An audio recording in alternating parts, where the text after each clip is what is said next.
Welcome to J is for Justice podcast. If live breaking news and following true crime is your thing, then please consider subscribing to my channel. And if you like what you see in my videos, please consider giving them a thumbs up.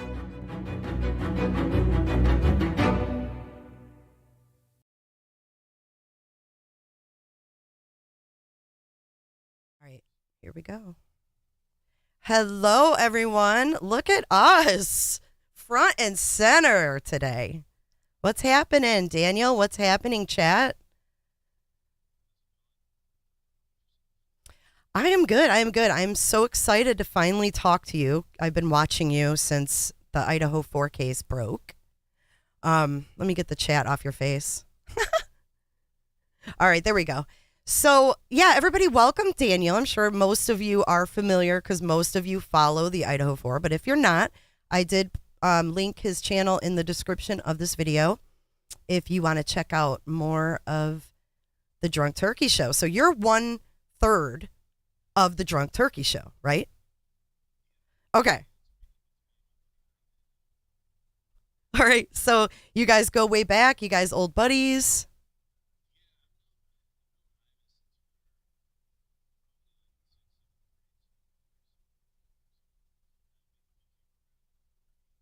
Oh, wait, hold on. Hold that thought. They can't hear you.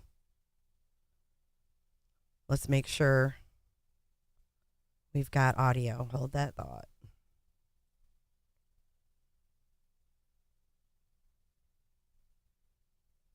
Let's try now.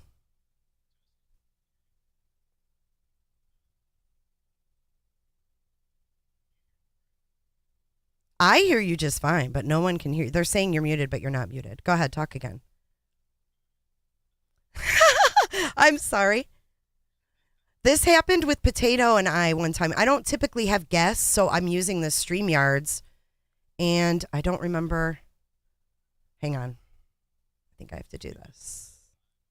And I wonder if that has something, because normally I can see where it says in the corner live, but they should be able to hear you now. All right. Huh. It doesn't say we're live? Not on. I mean, I see it. I have my phone here, and I can see on my phone that we're live. But on the StreamYard that I'm looking at on my screen, yeah, because I do it a little different. I still use OBS, but yeah, but I just use the StreamYard to like bring you in to the live.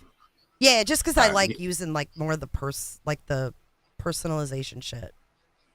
Got you. Yeah, because like, like I see you, but like I don't see any of the stuff that's on. You won't see the chat on here. You're gonna have to look on YouTube. Sorry, but I did put up a Q&A to leave questions for us, and I'll read them as we're talking through.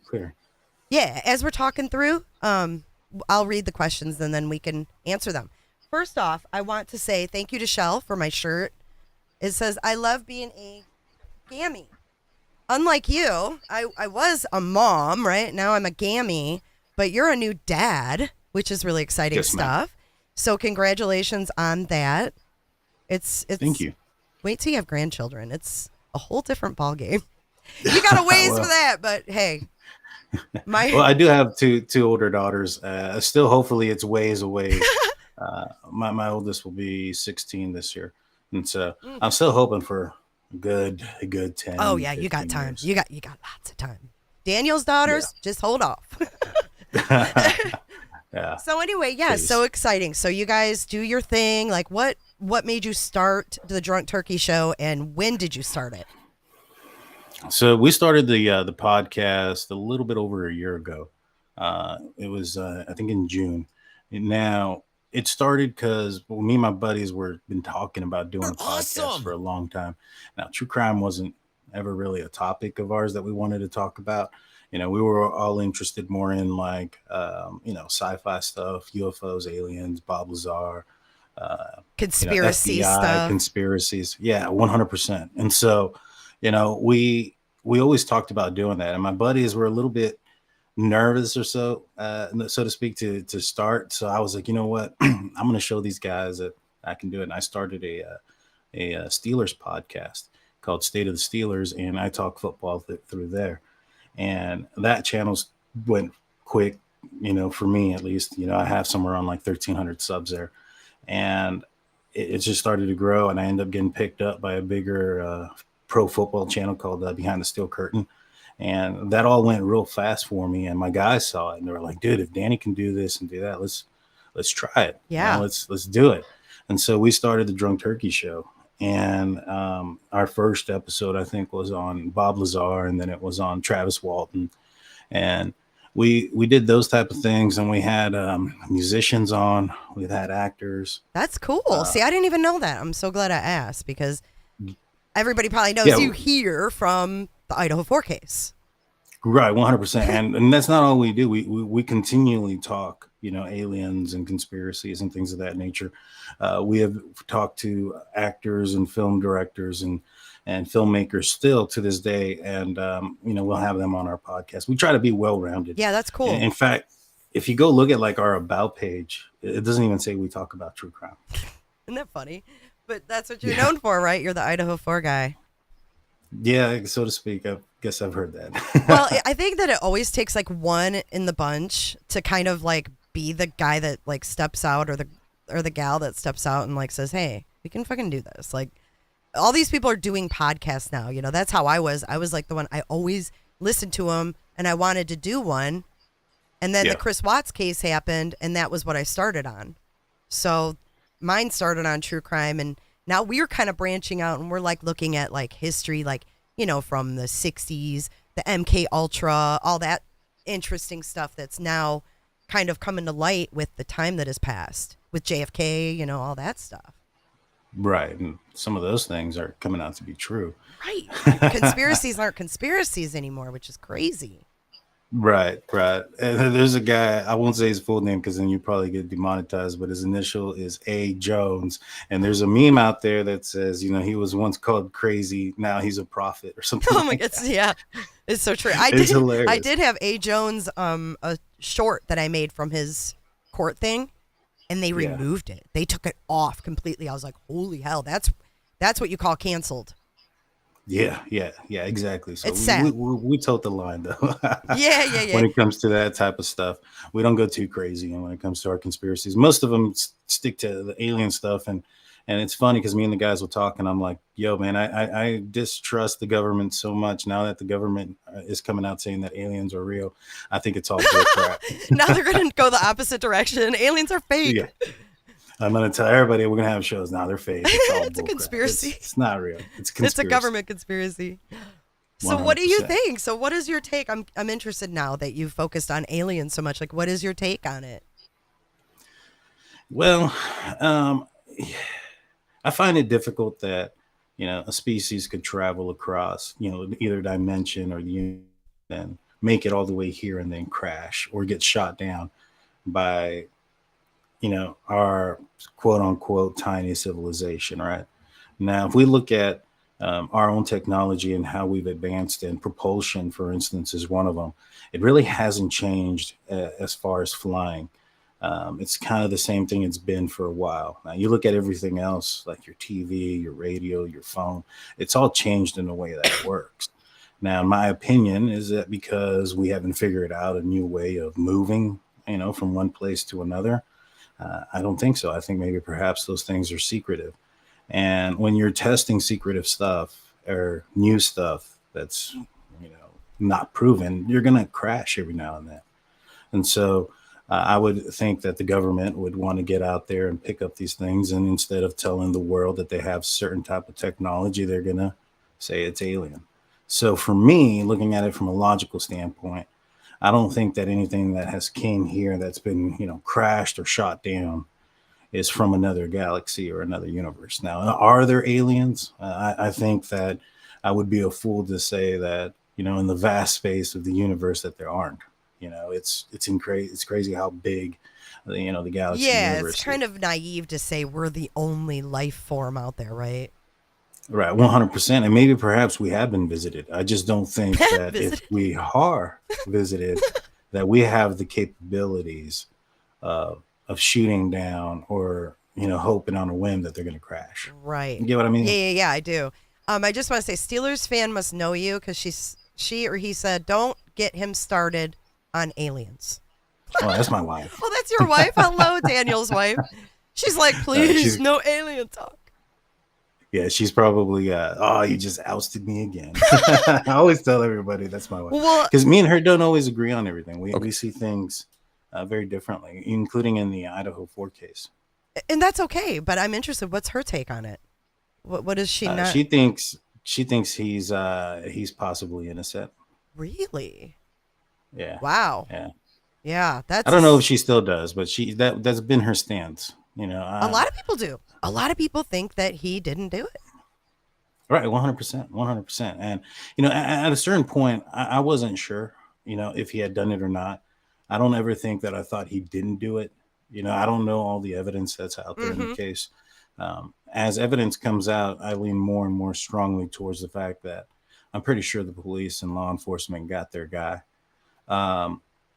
You know, but do I know that 100% for sure? I couldn't say that. Do you think, also, Daniel, do you think that maybe from what you've seen, you know, starting doing true crime and kind of seeing how it gets inflated, you know, you get one rumor and then it gets inflated and all of a sudden it's truth. And you've got all these people going to different chats stating these rumors as truth, right? And then that's how it all gets a mess. And we've seen it in several cases. The first one I saw it with was Kylie Rodney, and I don't know if you followed that at all, but this one came right after. And I just think, do you think that we knee-jerk as people that want answers right away, that we knee-jerk and we go after law enforcement thinking they're not doing anything, when really in all reality, them updating us on exactly what they're doing at every moment is such a distraction. I can't see that they would even entertain that for the public's knowledge, just to make the public happy. Do you feel like we knee-jerk and we're so anxious for the whys that we don't give law enforcement a chance sometimes? I mean, I would think, yeah. I think that's a big component to it. You know, another big component too in this case is the secrecy. You know, I don't think there's a lot of people that are pulling for Rex Humerman right now. And he's come out and said, you know, with tears in his eyes that he didn't do it. But law enforcement in that case and in the probable cause in that case is very open about the evidence that they have against him. And it makes it pretty hard to, you know, think that maybe perhaps he's innocent. Although, you know, his reaction is one that a lot of people stated they would have expected from Koberger, as if he was innocent. Right. A lot of people say, oh, no, he's not screaming. He's not crying. He's not begging. He's not saying any of those things. He's being calm, cool, and collective. And you have Rex Humerman, who's looking at his lawyer crying, saying he didn't do this, in tears and distraught, you know. And Brian Koberger is just like stone-faced, and we're like left to read him. But I think that's part of his MO, so to speak. I don't know if that's that could be it. I mean, every situation that we've seen from him, he looks that way. Yeah, but you know when he changes his glare is when he looks at his lawyer in court. He like looks up at her, like really like I don't know, like admiring her. I don't know what that look is. Kind of like a little lost puppy dog, and he's just looking at her like, I don't know if he's looking at her like you're going to save my life or I'm attracted to you. I don't know. She seems like his type if he had a type. You know, so I'm going to assume that, you know, he's allegedly accused of this crime. And I'm going to assume that if he had done this crime, that if he were to, I think it could be a facade. It could be an act. You know, if we go back and I think there was one of his classmates back into sales who took his picture. He had stated that he was laughing and he said, "Hey man, be serious." And in an instance, stone face, right? Lack of emotion, was able to take the picture. Yeah, he's capable of that. If Koberger understands that people are going to be looking at his moves and everything else, and that one of the main theories going out there is that he may have a problem with women, he may act a certain way to give the impression that he's not that way, if that makes sense. Like trying to combat what he predicts people might think about him. He's trying to do the opposite of that.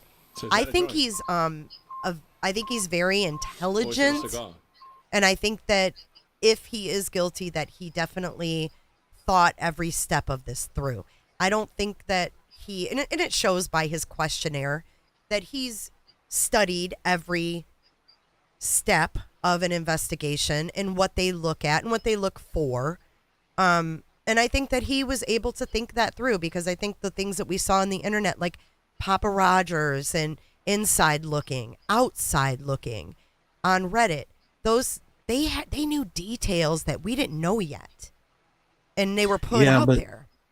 But that could just be a hypersensitive person to details, and just putting clues together and an ability to look at things. You don't like, believe for instance, that was him?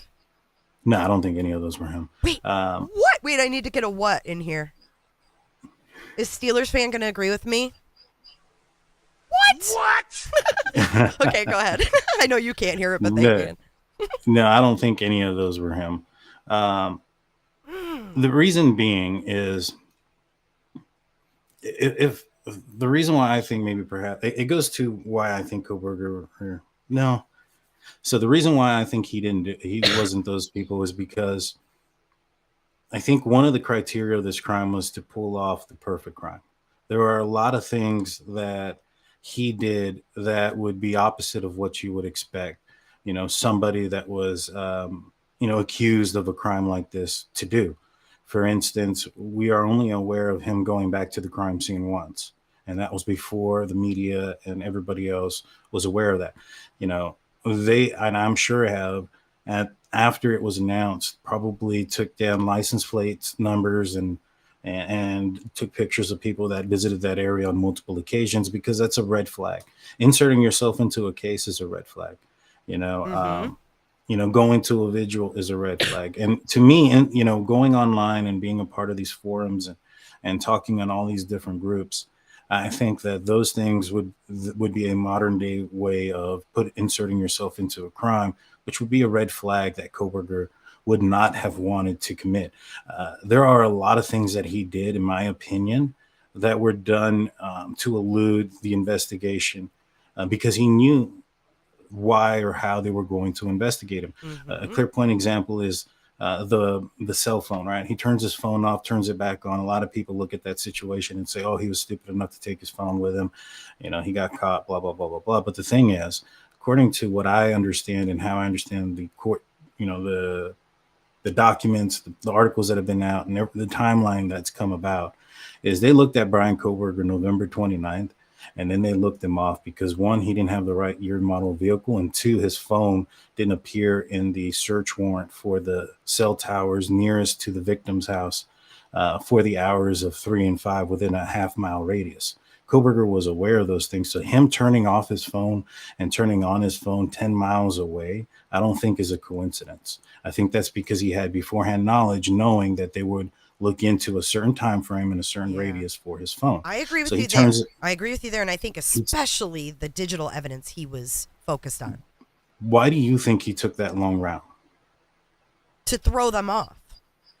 It's not just to throw them off. If you look at the probable cause affidavit, it states that they suspect that Brian Kohberger had exited Palouse Road and then gone that direction because it was the fastest route there. If you're looking for a white four-door Elantra without a front license plate, and you're maybe assuming that they're going to Pullman, and you start looking at cameras coming in, at what time are you going to look for? You're going to look for probably around 4 o'clock during the commission of the time till about 5 o'clock. You're going to give yourself an hour or so or 30-minute time frame. You're expecting this person to go there at a quick notch. So him going this extremely long route was in efforts to elude the cameras. So for him to go into so much precautionary details, or to use so much precautionary, I can't think of the word for it, but to use those precautions and then to turn around and talk about the case, specifics about the case online, I don't think those things matter, or those things don't match. They don't match. So you don't think that would be part of what he would do and you think that would draw unnecessary attention and unnecessary trails to him? Nah. And there would be probably evidence of it. I think if he put out there information or of knowledge of the crime, or information of the crime before that information was released, that would be huge evidence against them. And I think that we would have seen that in some of these search warrants. And so I don't think so. And like, for instance, I think somebody who just kind of looks at the details of things can kind of pick out a few things. For instance, me and me and the guys were talking, and it wasn't recorded, but we were talking about this case early on, and I told the guys, I think that Kaylee and Maddie were in the same room. They were in the same bed. And that was before it was disclosed to Steve. And the reasons why I said that was basically because of the fact that, they were on the phone with the boyfriend till late. They've been drinking. They've been best friends since they were kids. There's a good chance that they probably fell asleep together. Right. And I told the guys that. I was like, I think they fell asleep together. Now, had I put that out there, I think there'd be a lot of people that thought either I did it or that I was clairvoyant, when neither of those two are true. Now, I think there was another. Now I'm picking up what you're laying down, and I agree with you. I know I'm sensing you're very logical thinker, and I love that. I love that. But I do disagree. I think that Brian Kohberger, if he did this right in the way that we think, he could have been so excited to talk about it that he took to the internet. Now, the only thing that gets me is that they did a search warrant for Reddit. Did they? They may have, but I got a question for you. If he was so excited, do you think he would give credit to somebody else? No. So when he said that he thinks it's a crime of passion. But I think that so here, this gets me into the next realm of things. So I think with Brian Kohberger, I feel like he wanted to either go in the military or be in law enforcement. And he interviewed with Pullman, right? He wanted to work with them and with their body-worn cameras and all this stuff, right? That was his specific thing. Well, what if he couldn't because of whatever reason? Whether it was, mental, whether it was physical, whatever it was that he just couldn't do it. He just couldn't do it. So he has a disdain for law enforcement officers. Let's say that. Right. Because it seems to me that these people or these names online on Reddit and on Facebook, like the Papa Rogers and the inside outside looking, and I want to go into the inside outside looking too in a second. But I feel like, excuse me, I feel like they, I lost my train of thought, Daniel. Because I was thinking about inside and looking, but it's okay. No, but the inside looking and the outside looking made me feel like this dude was watching. Because that's such a weird name, too. And he wouldn't say specific things but he also put wrong stuff out there. Like he said that Ethan was in the living room when he was found. Right. So I almost feel like he maybe played games because... Oh, that's what I was going to say. He implicates the officers a lot. A hell of a lot. But even if he were to do that, what would be the goal of doing that? Just, trying to win in the court of public appeal when it comes to, shaming the officers? Just putting so much doubt, that shadow of doubt. But that doubt isn't going to traverse onto the officers that know the evidence there. And, the goal is to get an unbiased jury that isn't aware of the information that's out there. So even if they were to put those doubts out there, the goal should be, which I think is going to be a difficult ordeal, especially there. I know that they're going to be pulling jurors from outside of Moscow, but it's going to be difficult to find 12 individuals that are not aware of the case, or I think they're going to have to go with 12 individuals like who don't have an opinion, like the Vallow thing. Well, I mean, I will say this, like Lori Vallow, Alex Murdaugh, Kylie Rodney, have no idea who they were until we started talking about this and those trials started. So, well, I don't even know anything about Kylie Rodney except her name. I know there's a lot of conspiracy. I have no idea of anything that happened. Mess. Don't even revisit. It's not even worth it. There's so much messy stuff out there. You'd have to decide. Yeah, we got into true crime right when Richard Allen got arrested. Oh, okay. And so that's when we actually started talking true crime, was with the arrest of Richard Allen. Cool, because I didn't really cover Richard Allen. I didn't cover Delphi too much. I didn't start picking it up until he was arrested as well. Because it was so much to it to catch up. Yeah, and we didn't get on until then. We've caught up a little bit with court documents. We don't get into the minutia of the conspiracy stuff there, just because we looked at the at the probable cause affidavit, and we looked at the search warrants that they've had for the other individuals, and we felt that, pretty much the entire case was there that they had against him. And it looks to be, in my opinion, pretty strong. In fact, I said very early on when it was, after Koberger's arrest, I told people, I was like, I think Richard Allen's case is stronger than Brian Koberger's. And I still think that's the case. I think there's a lot of holes in Brian Koberger's case.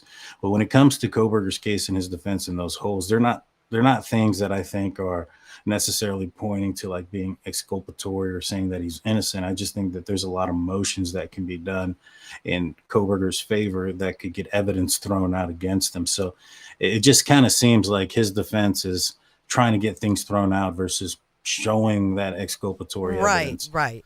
Now there's motions and this and that, but that's just a game of chess that to drag it out and like they're going to play this game back and forth. And do you think it's going to start in October?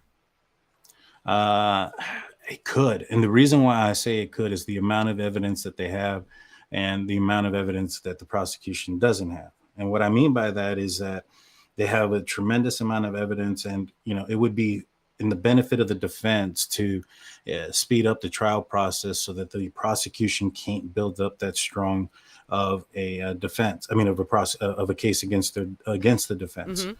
And the second reason as well is they haven't found the weapon. If you prolong it, that gives you an opportunity. How do you know, though, Daniel? Remember the PA affidavit said knife. It didn't say what kind it was. How do we know that's not the K-bar and they just don't want that out there? Because why would they just label it knife? And then the other one's like Smith & Wesson. But there's no brand on that one. That was what got me. Right. No, I understand that. I can't think of it off the top of my head, but we confirmed that wasn't the knife. Really? Yeah, we were able to confirm. I just can't remember how we did. I was hoping that they had it. Yeah, no, we were able to confirm it. I can't remember how we confirmed that, but we were able to confirm that wasn't. I won't hold you to it right now on the spot, Daniel. Yeah, we have something like 104, maybe 114 episodes on Brian Koberger, so there's a lot of stuff that I really? Yeah, and each one is probably about an hour long. So I gotta ask, okay, and if you can't answer, it's fine. Just say you can't answer. But I did watch where you had talked to Christy Gonsalves. Uh-huh. I'm not going to ask you any, details about that, like what you guys talked about off the record or whatever. But can you just, and I don't know if I missed this, but can you tell us just how they feel about how things are now? Have they shared, where they are now? I know he was angry early on. We saw lots of emotions from Steve.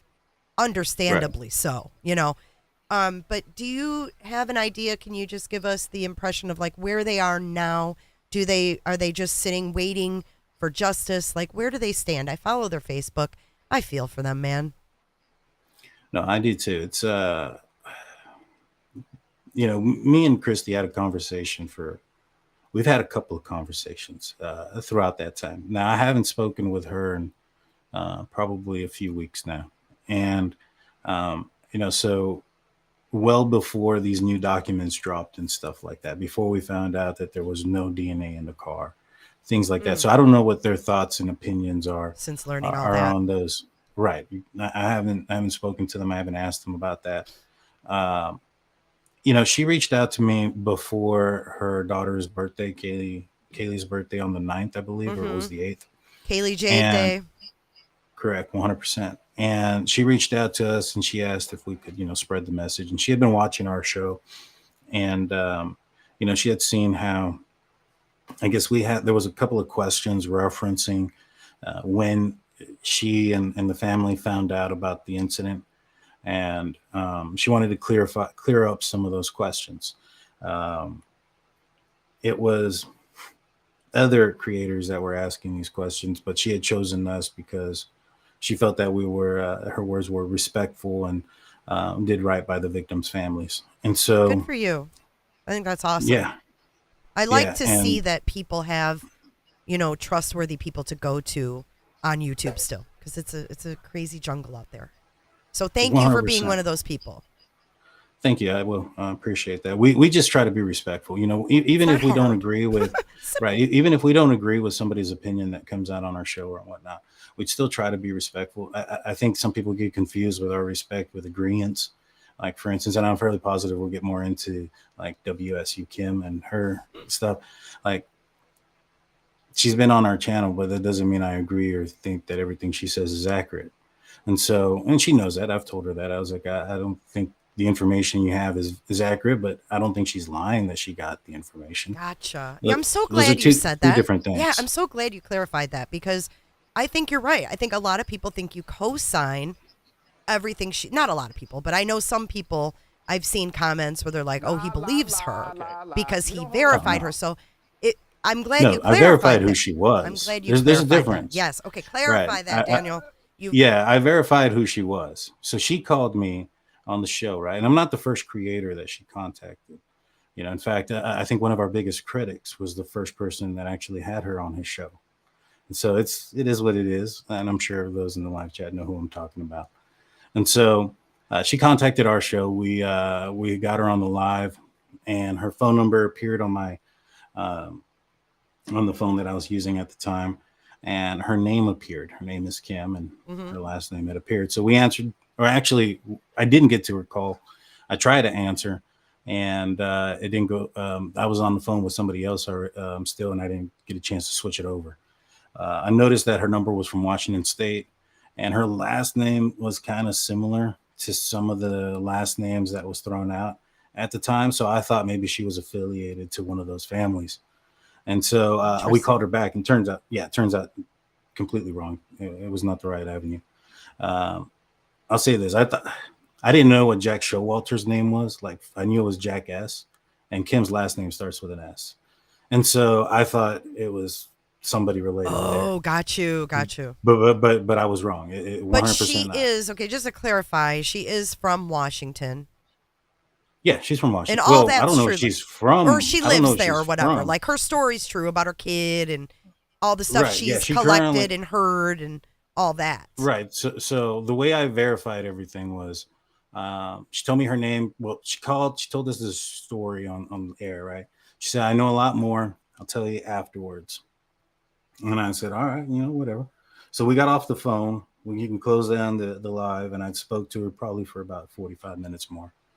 And she told me a bunch of different stuff. And I told her, I was like, all right, well, I'm going to try to verify some information. I got the names of who her daughter was, who her daughter's sorority sister was, and the name of the football player that plays for the University of Idaho. So I got those guys' names.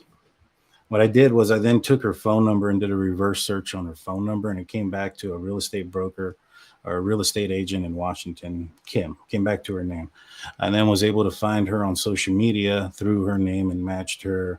And on her social media, it stated that she was a real estate person in the Washington state. Her Facebook profile that I found was a couple of years old. There was pictures from a while ago, pictures with her daughter, things of that nature. She had her daughter tagged. Went through her daughter's Facebook, which was also a couple of years old. It was also not private, so I was able to go through her friends list. Yeah, like once you get to that point and you start connecting back around, know you've got the right person. Right. So I want to continue. Sorry, go ahead. I went to the friends list, and I found the sorority sister. When I clicked on hers, it says she was in a relationship with the University of Idaho football player that she stated she was. And all this was well before and well documented before the Idaho incident on November 13, 2022. So she is who she says she is. I also have her phone records, and then she sent me those too. So let me ask you this. If you don't believe that her information is true, why do you entertain it? So it's not that I don't believe that her information isn't true, and it's not that I don't. Well, let me rephrase this.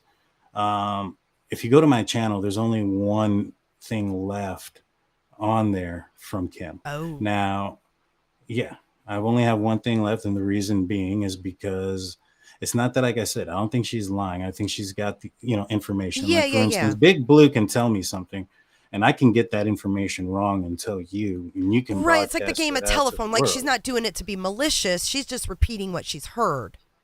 exactly. Yeah.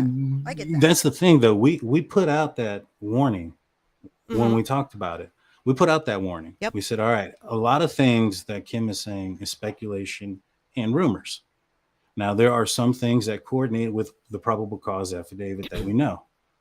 You know, one of the things is that she claims that some of these students knew ahead of time. We know from the probable cause affidavit that somebody was called ahead of time. Yeah, we just heard too that all these kids were on this yik yak in the morning. I got that from the ABC podcast. That right, did. yeah, and we're actually going to be talking about that tonight. Oh, nice. And so, did you listen to some of it? I listened to it all. We're breaking down. Nice. I took all 5 podcasts and took out the information that we didn't know.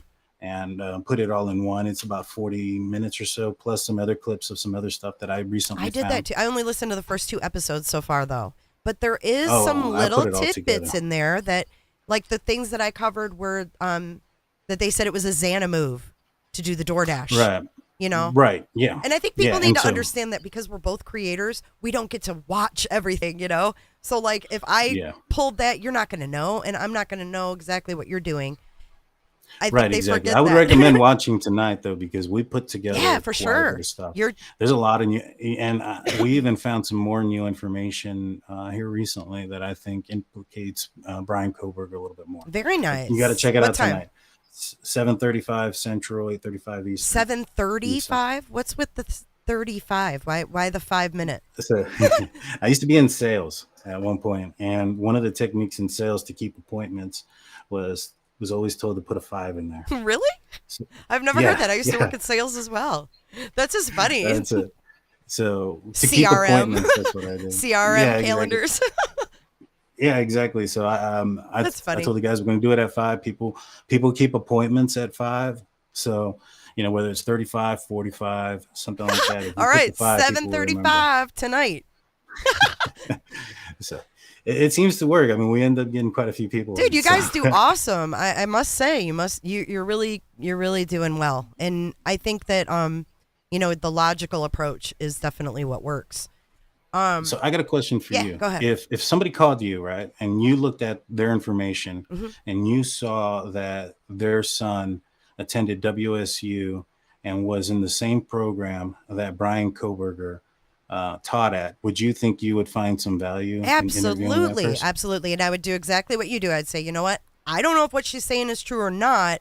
I'm going to bring it to you. You can form your own opinion. I mean, we're all adults and we can all think for ourselves. So I don't down you for that one bit. I know I've been critical of that lady on my channel. And I don't know if you've popped in here and there, but I don't know how much you've heard. Yeah. But I have been very critical. And I'm glad that we talked and you explained, you know, that maybe not necessarily everything's correct, but not that she's being malicious.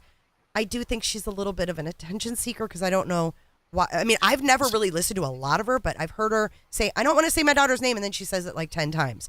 That bothered me. Right. And that was the part that kind of just made me go, eh. So to me, the only thing that we found value in her story, and I've said this multiple times, which is why we never really went down the that she's put out there, because her story is that she got the vandal alert, or not the vandal alert, the WSU alert to stay in shelter at like 5 p.m. And then she called her daughter, and her daughter told her that she was aware of the situation since the morning. That is about it as far as what we found value in her story, because everything else is speculation and rumors. It's speculation and it's just rumors. For instance, there's a guy named Jeremy that was interviewed multiple times. Jeremy spoke in class today. I thought Jeremy spoke in class today was inserting himself into the case. I was one of the Jeremy. Yep. Right. But he lives real close. He's seen the girls. Does he know anything? No, I don't think I don't know. So I don't think so. He doesn't.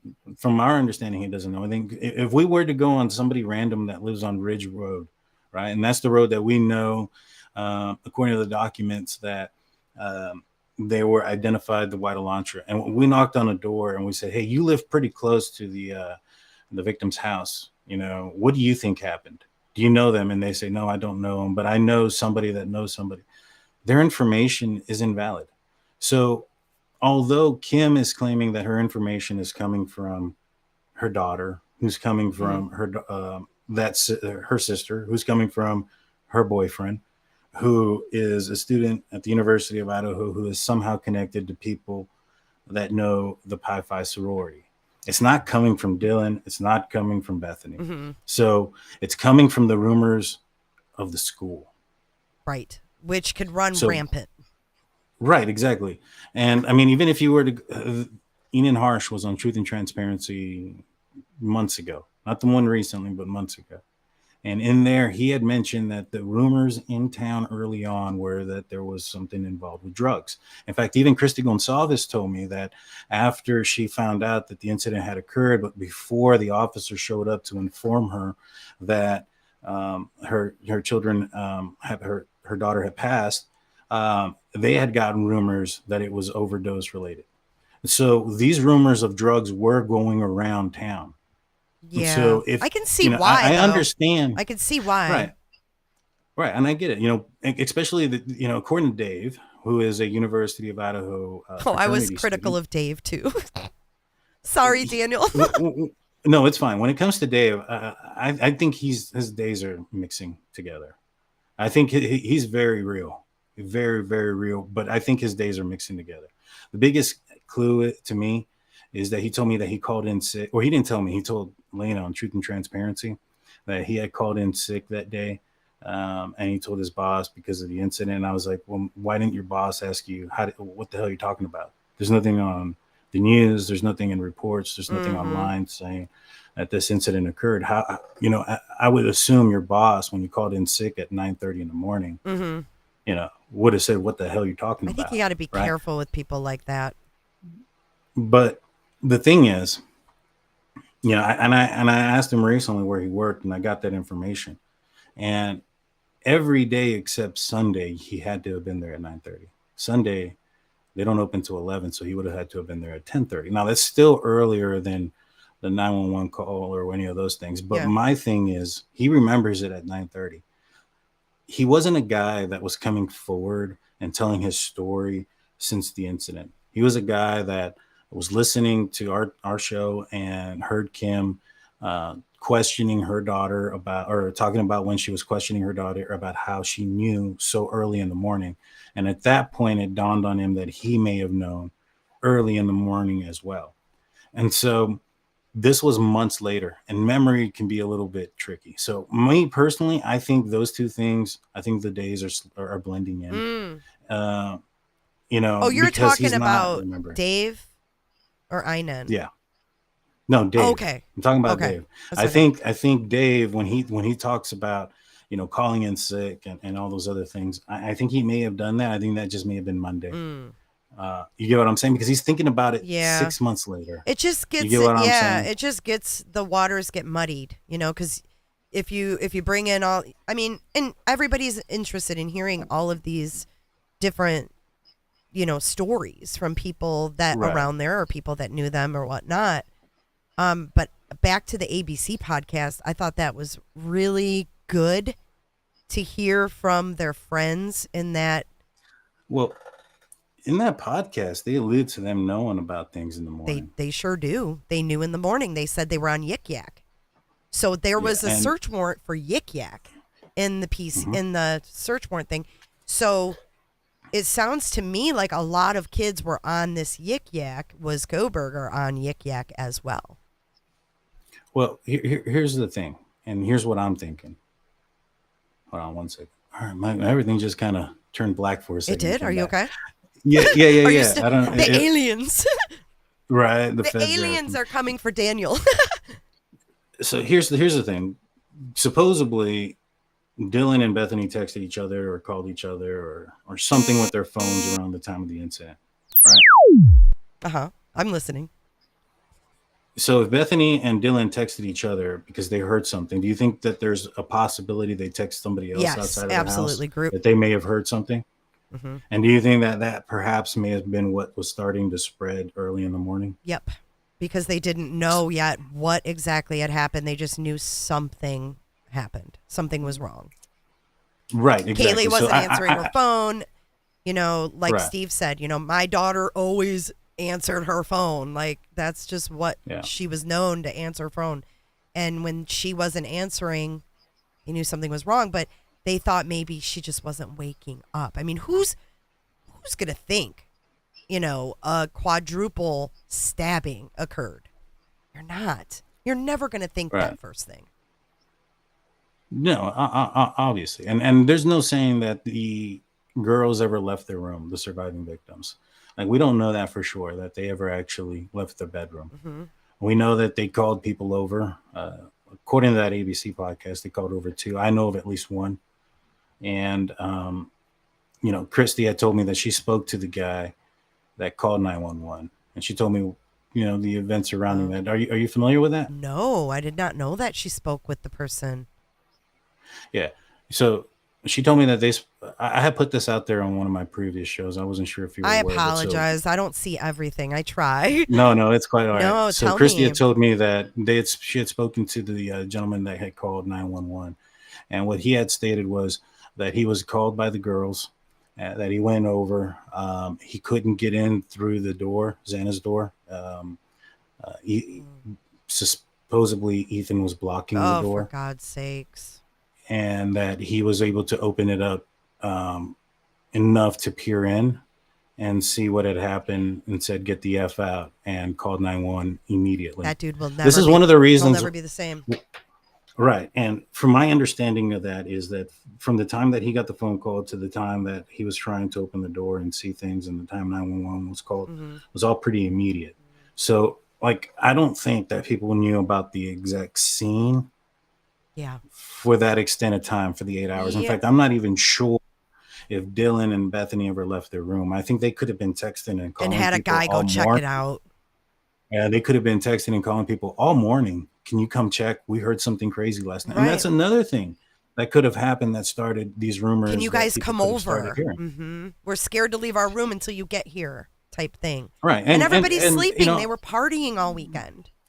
Right. And people are going to look at that like, if you were that scared, why didn't you call 911? Dude. These are immature, young, who had cop calls, kids. And they're coming to their house saying, "We're going to call your landlord next." That's not going to be their first thought. They're going to call friends. "Hey, come over. We need you to help us check on, Xana or Kaylee or whoever." Wow. Right. That's insane. So I know that there was, PCA leaked in PA, the name of the driver that drove him home, this Eric. Mm-hmm. And I looked into Eric, and I know who his wife is and all that. I'm not going to say that, but do you think that they could have, because Eric was part of the program where to get low income students from high school to help them get into UI, help them get, that process going. And I don't know if he helped one of the Idaho 4 with that, if he visited their high school or whatnot, but I believe that's his job, is to kind of go to the local high schools in Idaho and be like a recruiter type thing for this. Mm-hmm. I think it's Homeward Bound, or I don't remember what it's called, but it's some kind of low income program. So anyway, He's older, right? I mean, he's older. He's not a student. He works for UI, and he was the one that gave them the ride home, allegedly. Is he someone that they knew that maybe they would have called him, that they trusted him, kind of like he's older, when you're 20 and you have a 30-some guy, he's old to you at that time, So I just wondered if he was more of a pivotal,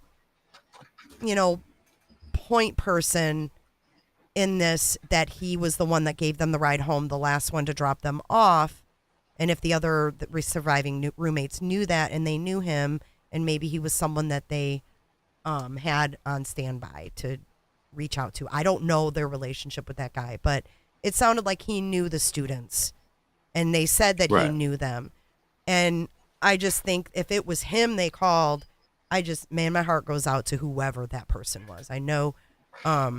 No, Ashley Banfield had put out there that it was Ethan's best friend. That's who it was. And Christy confirmed that was accurate. Oh, really? See, I hadn't heard that. The pulse thing, I don't know about. Based on the information that she told me, I don't think that that's possible. The what?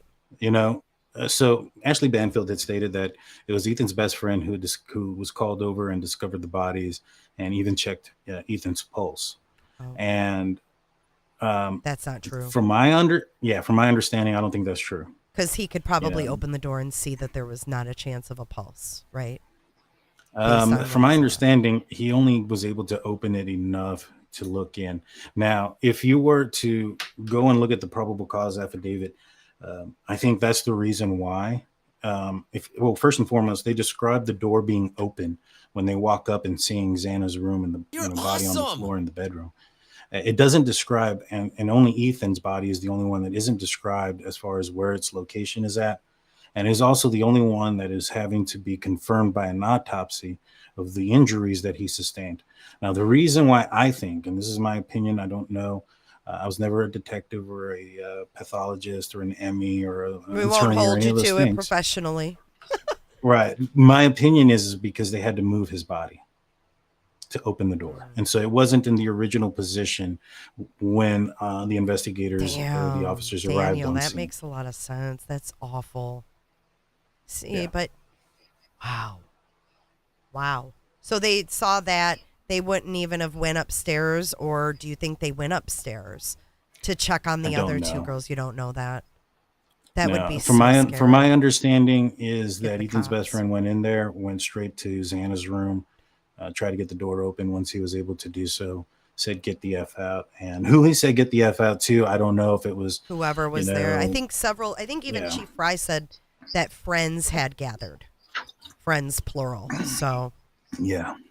Man. And she had also told me that she gave me a little bit of information on the timeline. Jack Decor, he was actually living at that house down the street on Queen, at that intersection of King. Yeah, that's where he was living at the time. Well, that's good to know that's true. He was woken up by his roommate after first responders had arrived there. Is that picture of him walking up that was in the media? Is that him? It looks like him kind of walking up the I've heard that, but according to Christy, she said she wasn't there, so it could be. But she told me that he went up there with the roommate and the roommate's girlfriend. And so in that picture, I think it's just one guy walking up there. But it's very well plausible. Yeah, you know? Christy wasn't there. She only got this information from Jack. So was he interrogated by the police? Do you know? Oh yeah, like heavily, like hardcore. Heavily. Yeah. Apparently, he walked up there. The police were already there. He asked what was going on. They asked him who he was. He said that he was Kaylee's ex-boyfriend. Immediately, and they immediately took him to the police station for questioning. And he was there until about 10 or 11 o'clock that night. That's about a 9-10 hour conversation that he was having there with police.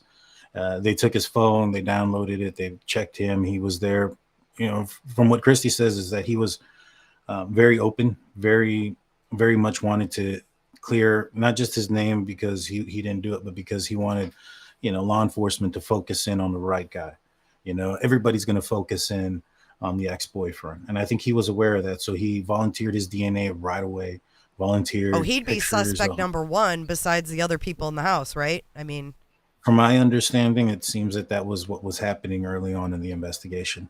And so, if you go back and you hear what the mayor said day one that this seems like it was a crime of passion. And so he must have gotten that from somewhere. Mm-hmm. And so I think that, when you look at it from, 100 feet away real quick, at a first glimpse right off the bat, you got an ex-boyfriend, a girl that's leaving, going to Texas. And, based on the information that we know, that girl had more serious injuries.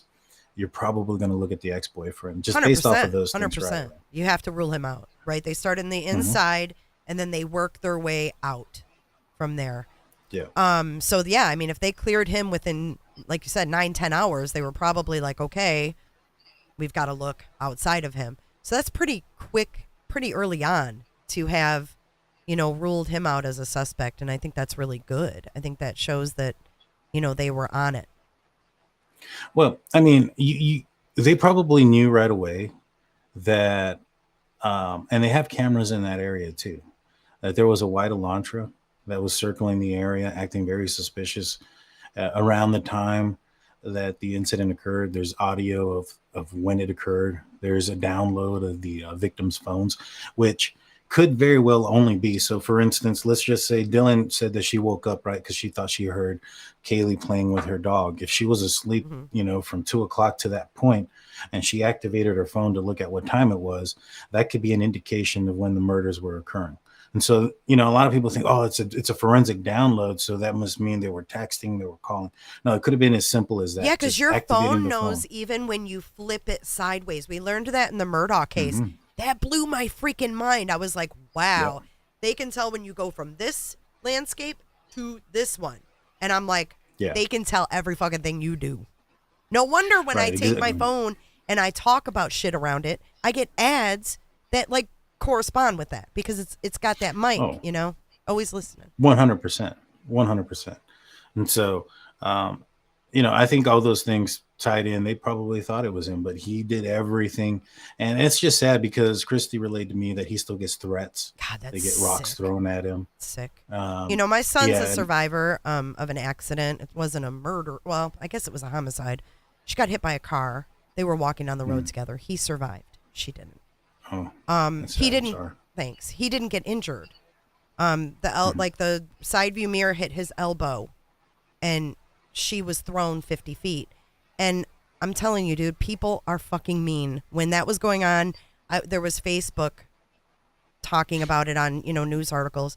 And there were rumors that, he had done something. And so I understand from that aspect. I understand what Jack is going through because I have a son that has survivor's guilt as well. And it's really hard, because he's got those phone calls that he missed. And he will never be the same. And I'm glad that, we're able to kind of free him from that in any way we can, because I think it's absolutely terrifying that people are harassing him. Yeah, 100%. He was cleared early on. And, we had our suspicion just because, like I said, a lot of people will look in that direction. It's natural. It's usually the boyfriend or the husband. I mean. Right. And so, we looked in that direction. I told that to Christy. I was like, we've looked in that direction. But after speaking with her and knowing just the extent that he went through, which, I figured he would have. And I'd said it early on in this while this investigation was going on and while they were looking for, Brian Kohberger before his arrest, that if it was the ex-boyfriend, I think he would have been in jail. If it was a crime of passion, those things aren't typically planned out. Those are things that are usually he done, would have never been roaming around, getting that dog, doing none of that stuff. Right, exactly. And yeah, it would have been, those things are more out of control. This definitely very much seems like an in control person. And, I think his motive, personally isn't so much revenge against women, because I don't think he's an incel. I think it was more so revenge against the area law enforcement and the school. Up until this point, he overcame a lot of adversity. He was a chubby guy, big guy, was bullied. He lost a lot of weight. And according to one of his friends that I saw an interview on, he became confident. He had girlfriends. He did all those things once he lost the weight. And, I don't see, if, in my opinion, I feel that if he were to have committed a crime like this because of how he was treated at that point, or because of the fact that women didn't like him, it would have been at that point in his life, not 10 years after, once he's became a confident man and has had some accomplishments. So you don't think his issue is with women? Not necessarily. I think his issue is with, he ended up moving. So he goes to DeSales. He was a heroin addict, or I don't know if he was an addict, but he was a heroin abuser. And then he goes into, he turns his life and becomes a PhD student. While he's in DeSales, but he's he gets his still not master's getting degree. any play, Daniel. He's doing all this and he's still not getting play. Well, not to our knowledge, but according to his buddy, he was not getting play. Well, the Tinder girl said he told her that she had good birthing hips. Well, that's also from the movie Dark Shadows. I would be interested in knowing if that was the movie they were watching on Netflix that night, and she just didn't pick up on it. Now, I'm not saying that Kohberger's. I just think he's not awkward. a weird guy. Yeah, I'm not. Yeah, that's what I'm saying. I'm not saying he's not a weird guy, but apparently, he wasn't this incel that people put him out to be. He goes to he's one of only two students that his professor in DeSales, and at DeSales recommends for the PhD program. And then things just start to go downhill. He moves to Washington. He had applied for the internship, right? But he had applied. There's an email, and that email is from April. Yeah. The probable cause says that he had applied in the fall. Why would he apply in the fall if he had got in April? So is that a joint? Well, he did the interview in April, I think. I think that's when he had the emails with what's his name? The Pullman guy. According, from my understanding of I think it was Truth and Transparency. They were looking at the handbook and everything that you have to do to, in order to become a, what do you call it? An intern, police or whatnot, is you apply in the semester previous. So if he would have applied in the spring to have been that intern in the fall. And so he applied in the fall to do it in the spring. Got you. So that tells me he didn't get it. Now, in the probable cause affidavit, it states that he wants to assist rural law enforcement areas, rural law enforcement with cloud forensics and technical data, whatever. That's a dig. He's basically saying, you guys are podunk cops. You're the town clowns. Y'all don't know what you're doing. And I'm here to help I'm here to help you. He did that. He did that on the second one. Hey, Daniel. On the one in the fall. Don't worry. I'm going to help you. No, for real. I think you're spot on, man. I never really thought about that. So things start falling apart at Washington State University. Yeah. He starts to lose his teaching job. All right. Like he's getting in arguments with his professor where he was at one point, top of his class, brilliant. Now he's having problems. He's going through all this stuff. They're not choosing him to be the intern police officer because they chose somebody. He's being rejected left and right. Right. And so he assumed that he was going to go. Right. And so, in my opinion, I think what he was trying to do was embarrass the area and commit the perfect crime. And you think he wanted one of those cops blamed? Because I do. I don't know if he wanted the cops blamed, but I think he wanted this case to go unsolved. Because I think that, you all didn't choose me. And you guys are failures. You can't figure it out. Now you can't figure it out. I just think, there's a lot of things. There's a lot of things that point to that direction, in my opinion. You look at the fact that this doesn't seem, there's no connection between him and the victims for him to be turned down. Well, right? unless, so why would he choose these girls? Unless, Daniel, which a lot of men do, they live vicariously through the social media accounts, like following their Instagram and watching their daily posts and videos. They feel like they know them, even though they don't. And they can become obsessed. But if there's no connection through social media, then he's just living in his own fantasy world. I guess that's what it would have to be. But there was one thing that for instance, that when I was talking to Christy, that she told me, she said that she was told that the back door was left open throughout the crime. The slider? Yeah. And that tells me that this person went in there with the intention, if he only opened that door once, that was to leave the less likelihood to leave something behind, like DNA or anything. So if he touches it to open it, touches it to close it, touches it to reopen it, that's 3 different touches that he doesn't need to do. If he just did it one time, goes in and comes out and leaves it open, it's less likely of an opportunity for him to leave his DNA behind. That's a really good point. And the lack of DNA throughout this entire house tells me that he was, that this was very well planned out. Now, I don't know the results of any of those, forensic warrants on his phone, on his tower, or any of those things, but I guarantee you they ain't going to find anything because he probably had several burners. But wait a minute. They did find shit on the burners of that Rex. Right, they did. They got to find his burners. Though. But can't they find? Okay, so let me ask you this: can they find video of him going in a store such as Walmart or whatever, wherever he bought the burners? Get him on video purchasing the burner phone, then take the fictitious email he uses to register that burner phone, and then gets the Google searches and location data from that fictitious email. Can you do that? You probably could, but if I was him, and this guy seems very smart, like I said, if it wasn't for the knife sheath being left behind, I don't think this case gets solved. or not yet, at least. In my opinion, I think he probably used an old device, a device that he had already had, a device that's probably burned, buried, in combination of the two. And so, he had to have done some sort of planning and things of that nature. For He sure. probably maybe did it on paper, on notebooks, things like that, so it wouldn't be traced.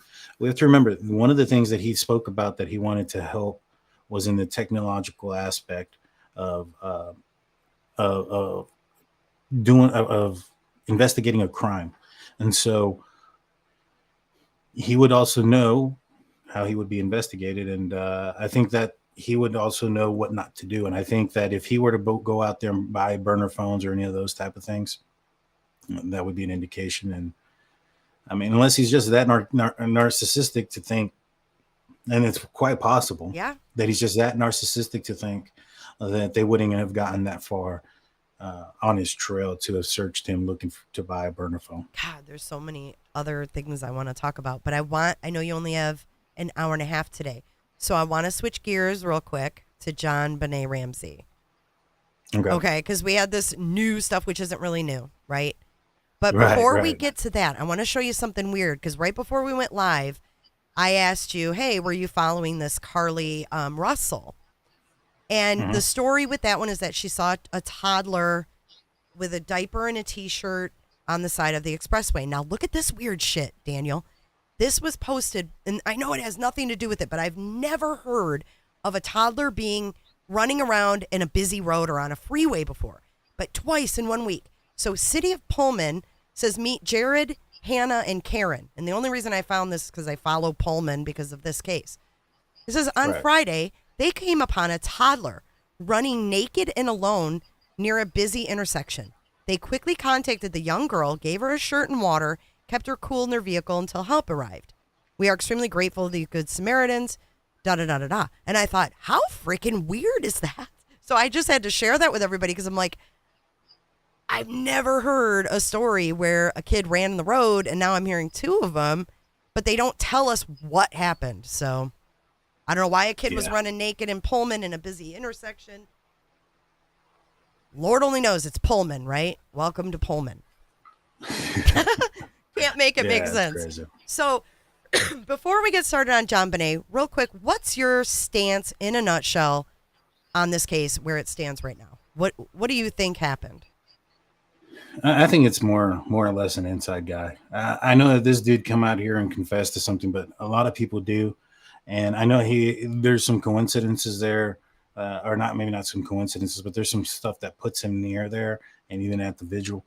But the biggest piece of evidence that I find that makes me believe that this guy's not involved is that he's a convicted felon, so his DNA would be in the system. Mm-hmm. And if they already tested it, and it wasn't him. And exactly. So I find that to be pretty big. Now, if we were to look at his confession letters, the stuff that he's saying in there, to my knowledge, I haven't read them all, but to my knowledge, I don't think there's anything that's in there that's not out there in the public. I think there would have to be something in there that's not out there to the public. Let's just say, like, for instance, I don't know, a chunk of hair was cut out of the back of her head, and that was never put out there. And he says, I cut off a piece or a lock of her hair off the back of her head. Right. That would be an indication. Do you think there's something the Boulder police are holding that only they and the perpetrator of this crime know? Do you think that's possible at this point? I think it's very well could be. I think a lot of problems in this case could be the contamination of evidence. Yeah, it was a mess. And so, even though they may know who did this or any of those things, it might be a situation where they can't prosecute because they don't have, the contamination of evidence, and what you would be able to get to a juror wouldn't be strong enough. Yeah. What do you think happened, though? I mean, I agree with you. I don't think this guy has anything to do with it. I think he's a sicko who was obsessed with her, like many pedos were. He's not the first to confess, and he probably, sadly, won't be the last. But who did this? I mean, who's going to go into their house on Christmas Day night and write a 3-page note, kill this little girl, bash her over the head, put a garrote around her neck. And then I watched the show. Did I lose Daniel? I'm sitting here talking to myself. Ah, there he is. It's okay. Same thing, but this time it actually kicked me out. It's okay. Yeah, no, what you asked, I heard for most of it. I just blinked out. So I was just saying, like, who would go into their house and do this? You know, spend all the time, with the garrote, with bashing this little girl over her head, putting tape on her mouth, writing a 3-page ransom note that just happened to have Jon Ramsey's exact bonus amount in it. I personally think the parents are guilty of what happened to Jon Benet Ramsey. What do you think? What do you think it shows? Do you think someone broke in an intruder?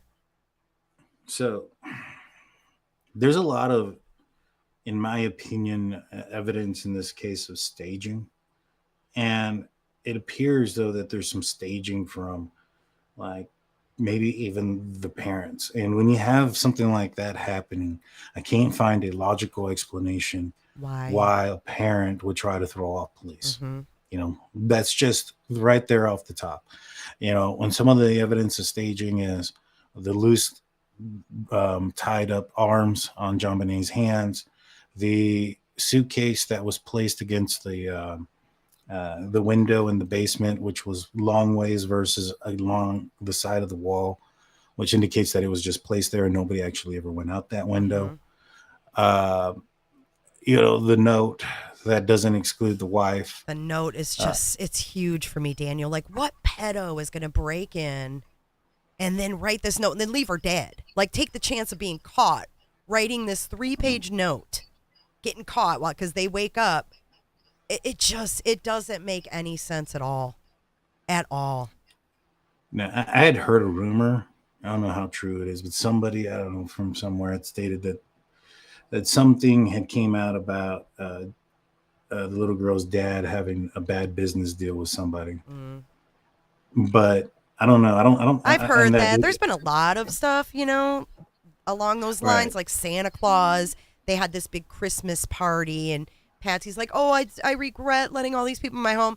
I guarantee you they knew every person that came in that house, whether it was passing John and his business, in the hallway of the office or whatnot. I don't think that the Ramseys just let randos come in their home. I just don't. I don't think they did either. I don't think they did. Not buying it. The only credence I can put to it, or the only thought that I can put to it, is that if Jon Benet's father actually knew, like, this was, like, maybe perhaps he was doing some sort of business deal, right? I think he was doing. And they threatened, and they killed his daughter, and then threatened to do the same to his son. Unless they come up with some sort of elaborate thing. But I don't see it happening. I really don't. Look at the picture on the screen. Yeah, no, that picture is weird and creepy. It's so I saw that and I was just like, I know that's her mom, but that's not normal to do that to your little girl. It's not normal to dress her up like a little woman. It's not normal to parade her around in lace and all those things. I get that pageants are a thing and Patsy grew up in pageants, but to me, it's dangerous. The thing that leads me to also believe that perhaps, the parents had something involved. Wasn't Patsy wearing like the same clothes she was wearing the night before? Yes, there's a really good documentary, you guys, if you have Hulu. It's called something with Jon Benet, and it's like her name was Jon Benet or something like that, and she has a crown, and it's broken. Jon Ramsey is in that. It's newer. It's super good, but yes, they said that she was in the same clothes as the night before. The baby, Jon Benet, had peed the bed, and mom and you know what else was interesting was Burke, the boy. They questioned him, and you can watch his interrogation or his questioning, whatever you call it, not interrogation, but the video of him being questioned. Mm-hmm. And he says that they asked him, like, what did you hear? And he said, I just heard mom being psycho. And I thought, damn, you're 9 years old and you're saying mom's being psycho? A, he's heard that before, and B, it was nothing new. And I don't think it would be out of this realm to think that Patsy lost it on Jon Benet. And there was also, John wanted to get in the family plane and go to Michigan the next day to see his other kid. And I think Patsy didn't want to go. She didn't want to pack up her kids and have to leave her home for Christmas. So I think she was already upset about that. So, yeah, the same clothes is very suspicious to me. I don't like that one. I need to watch that. Yeah, watch it. It's really good. I want to thank Robin for letting me log into her Hulu account. She's the one that let me in there. I was like, woo! But yeah, I see these pictures of her, and it's so exploitive of a little girl. But I want to talk about Burke, her brother, for a second, because I found this new picture. Burke is married. So I'm really happy to see Burke doing well, because I think Burke was wrongly accused. He was 9. I don't think he hurt his sister, and I don't think that he could have given her that bash over the head like she had. No, I don't think so. I don't think he could have done the garrote either. No. So why do you think that Jon Benet's dad would have gone along with this whole cover story to protect Patsy? Image, reputation. I think that they were very wealthy. They have very much their name to stand up to. I don't know, and I just feel like there could have been some other funny stuff going on, because we can't forget that she was SA'd with Patsy's paintbrush. And I just don't see a pedo breaking into someone's house. They're going to grab that girl out of her bed and leave. That's what they do when that happens. They get into the house, they get that child, and they get the hell out. They're not hanging around. They're not making garrotes. They're not using paintbrushes to essay the child. They're getting them the hell out of that house. Was the garrote made out of materials from the house? Yes, a paintbrush, a broken paintbrush. And then, but the string that was used was not associated with their house. They didn't associate that with them. And there was one other thing. But, yeah, it was all items except for that string and something else. But it was Patsy's craft. It was like, she had like this little caddy of craft things, like paintbrushes and paint, and it was taken out of there. And it was actually broken right there, because in the crime scene photo, there's a little piece of wood next to that caddy where it was broken, and a piece fell out and fell on the carpet, and it was still there. So someone quickly grabbed that paintbrush and did it. But John was also in the Navy, so I don't know who knows how to make a garrote, but he was in the Navy in the 60s. Was there evidence of ongoing SA? That's up in the air. So they said there was like, I don't know if it was like a healed event, like and she also had went to the doctor with vaginitis, but that can be also very common with little girls. You know, they can take a bubble bath and get vaginitis, so they don't know. There was no, significant signs of that. Okay. But yeah, interesting. Watch that documentary. I bet you guys will do a show afterwards, because it really, he says a lot of odd things too that you're just thinking, as a dad, like you don't think you would say those things. I don't know. I don't like how they dressed her up like a woman. That makes that. I think that if that was me, I think that my kid's dad would have been like, "What are you doing?" Like, right? She's prey for creepos. It's just not good. Yeah, 100%. I mean, it's we've looked into it a little bit, like this case. We haven't really done a deep dive into it. Yeah, watch that documentary and see what you guys think. I'd be interested to hear your opinion on that. Yeah, we might have to do that. Yeah, I'm interested. We were going to talk about this guy. Yeah. Gary Oliva, but this guy isn't a guy that's new. Like, he confessed a long time ago. He did, and then the son brought it out, and I was like, when I found that out, I made a video on it, and then I was like, wait a minute, they already tested his DNA. Why is this even a thing? Right. Yeah. So I mean, because we talked about this, I think on our very first live that me and the guys did, because all our videos before were just recorded stuff. Mm-hmm.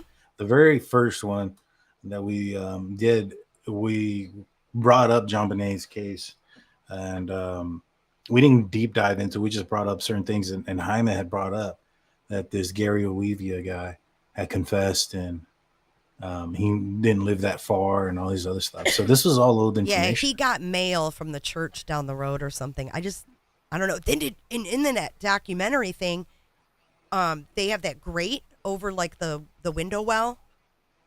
And like someone would have had to lift that grate, jump down in that window well, and then come in and then write a 3-page note on top of it. Yeah. But okay, we got a couple questions. I know you got to go in a minute, so I want to get through. There's 5 questions here. The first one, Tammy Lynn. Thank you, Tammy Lynn. Do you think the new alleged suspect, this is Jon Benet, has similar handwriting to the 3-page ransom note? I didn't even think of comparing them from he wrote a song, an ode to Jon Benet. So I don't know. I haven't looked at that, Tammy.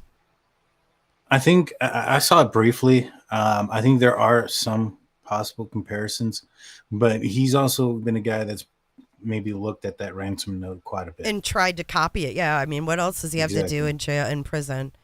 And here's another one from Tammy Lynn. This is about Ethan. If Ethan was blocking the door of Xana's room, do you think the suspect exited via the ledge outside Xana's window, then down the ladder at the side of the house? Because if he was blocking the door, how did Ethan, or I mean, how did Brian get out? So I don't think so. My evidence behind that is the fact that they didn't pick up the ladder. But then again, like, so the police there in Pullman or in Moscow really did a poor job, in my opinion, of protecting the scene. You know, we've all seen the stools that were used. Good God, yes. The slider. So when I say that if they thought that he went down the ladder, they should have taken that ladder for swabbing it for DNA and evidence, the whole 9 yards. But I also would have never thought they would have put those stools there. And so, yikes, I know. Come to find out, I think it is the police that actually put the stools there. That's really weird. We called those the scissoring stools, by the way. Right. And so I see why. But sorry, I'm still getting over my sickness. No, you're fine. So I would think no. We do know from the probable cause affidavit there was a thud. Yep. Was that what that thud could have been? Did Brian get out of the room and then shut the door behind him, and then Ethan was still struggling and fell? Right. That's a good indication. There was some. I had received some pictures from the crime scene, like that reporters had taken, like a whole bunch of them, and I was looking through them, and there was one where they were taking out the mattresses, and on one of them, you can tell that it's not Kaylee and Maddie's because there isn't 2 markings, because they were found in the bed together. So you would expect there to be a large pool there where they were found. There was one, and then there was one that was a lot down the middle of it. I wouldn't, and the coroner said that these individuals were attacked in bed, right? Yeah. And so is it possible that maybe he fell out of the bed and landed right there in front of the door trying to get help? You know, I know that there was those words that were heard by Dylan according to the probable cause affidavit. It's like, it's okay, I'm going to get help. Yeah, don't worry, I'm going to help you. Something of that nature, right? Is it possible that could have been, you know, maybe not Koberger? And so I don't know. I don't know the extent of the injuries. I don't know any of those things. All I know is that, you know, what Christy told me was that Ethan's best friend, and I don't want to say his name. No, I don't want you to either. But that is heartbreaking to me. Right. And, you know, in the ceremony, Ethan's best friend comes out and says, I'm Ethan's best friend, right? And you can tell how emotionally wrecked he is in that moment. And that was weeks later. So, yeah, you know, during that time frame, during that time frame, it must have been an emotional nightmare. So that's why when I hear like these people say that, oh, these kids knew early, or even when, like, for instance, there was that audio and people were saying that you could hear somebody laughing and that somebody's eating the DoorDash while these things are happening. Like, these are all theories that were sent to my email and my messenger. Crazy, isn't it? Yeah, it is a little bit, quite a bit. He's like, yeah, quite a bit. And my response to all of that is, because there's even people that think that kids went in there and cleaned it up. I know, it's ridiculous. Right? And my opinion on that is, if you go and see Ethan's best friend and the way he's reacting weeks later, you go and read the airmail article on how experienced officers who've probably seen fatal car accidents, other incidences where people have lost their lives and they needed therapy. Thank you. And you expect me to think that these kids can just go in there and clean it and then just act like nothing happened? Right, exactly. It doesn't make any sense. No. It doesn't make any sense. And you know what? It's a damn shame to do that to those kids, because this has changed their lives forever, and not in a positive way, and they will never be the same. They'll never think the same. They'll never feel the same, and they are different people from that night forward. Right, 100%. And so, like, we've never subscribed to any of those notions, you know. And I'm not going to down you for, like, having people. I know there's been a couple of people in chat that are like, come on, you know, co-signed W.S.C. Kim. I didn't co-sign anybody. But I didn't even co-sign Christy. So it's just because somebody comes out on my channel or we interview somebody doesn't mean that we align with their thoughts, whether they're a victim, whether they're the victim's family, an actor, an accuser. Well, I mean, it's ridiculous to even think that as a YouTube creator that everyone you interview you're going to agree with. That's not why you talk to people and interview people. You talk to them to get information, and then you have information that you can sift through, and you can say, I don't believe that, but this might be something that's, you know, that could be related to this, you know, and that's what we do. Right. So I have much respect for you for, you know, doing that, and then also being honest about what you're doing. Right, exactly. And so, like, you know, and I've even thrown that out there because a lot of people ask me questions about, like, Christy and stuff. And I was like, look, I'm not their lawyer. I'm not their mouthpiece. You know, they've been, you know, I've interviewed them. I've asked them questions. And that's as far as the extent of, you know, our relationship went in that situation. And so, you know, the same can be said about a lot of people. And just because somebody comes out on the show, whether it was Christy or if it's Brian Koberger's neighborhood friend, Bree, or if it's our most recently, we had a forensic expert on the panel, or if we had anybody, a police officer, it doesn't matter. Their opinions are theirs. That doesn't reflect mine or my guys. That's what it's like to have a show. Do you think Fox News and all those channels go, hey, they got to agree with us if they come on? Like, it just doesn't work that way. Right. And even them, for instance, they had somebody, mainstream media, that was in the jail that Brian Koberger was in, and was in there during the same time, came out, was saying that Brian Koberger was yelling, I'm going to stick you, or this. Yes, I read all that bullshit, yeah. Mainstream media put that out there. Why? Right. Why? They were able to vet that the person actually went to the jail. You know why? Just because they went to jail doesn't mean that they were there. Yeah, you know why? The same reason that YouTube people take rumors and make it fact and go live about it every day. Clicks, views, and money, money, money.